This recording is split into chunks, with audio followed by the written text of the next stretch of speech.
আজকের এই ভিডিওটা স্পেশালি মহিলাদের জন্য, আমাদের মতো মেয়েদের জন্য।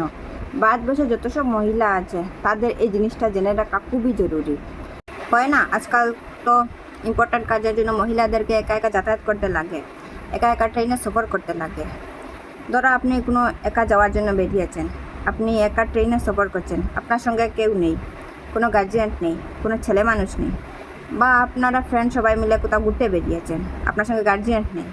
তখন কোনো বাজে ছেলে এসে যদি আপনাকে অত্যাচার করে, আপনার সঙ্গে হ্যারাসমেন্ট করে, আপনার সঙ্গে বাজে ব্যবহার করে, বা কোনো বয়স্ক লোক আপনাকে হ্যারাসমেন্ট করছে, তখন আপনি কি করবেন? তখন ভয় না পেয়ে আপনি একটা জিনিস অবশ্যই করতে পারবেন। আপনি সঙ্গে সঙ্গে মোবাইলটা হাতে নেবেন, নিয়ে 182 এই নাম্বারটা ডায়াল করবেন। এই নাম্বারটা ডায়াল করার পর আপনি সঙ্গে সঙ্গে কমপ্লেন করতে পারবেন। তারপর একটা কনফার্মেশন মেসেজ আপনার চলে আসবে। তখন আপনাকে শুধু বলতে লাগবে আপনার কোন ট্রেনে আছেন, কোন বগিতে আছেন, এই জিনিসটা বললেই শুধু হয়ে যাবে।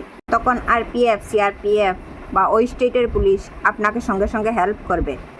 আর এই ভিডিওটা যারা যে ছেলেরা দেখছো, তারা ওই ভিডিওটা আপনার বোন হোক, মা, ভাই, পিসি, মাসি, ওদেরকে সেন্ড করে দেবে। চায় না কার কোনো সময় ইম্পর্টেন্ট কাজ পড়ে যায়, একা একা যাতায়াত করতে লাগে, তখন এই জিনিসটা জানা থাকলে সবাই হেল্প হবে। এই ভিডিওটা অবশ্যই শেয়ার করে দেবেন, কারণ অনেক মহিলাদের হেল্প হবে। আর এইরকম ইনফরমেটিভ ভিডিও পাওয়ার জন্য আমার পেজটিকে ফলো করে রাখবেন।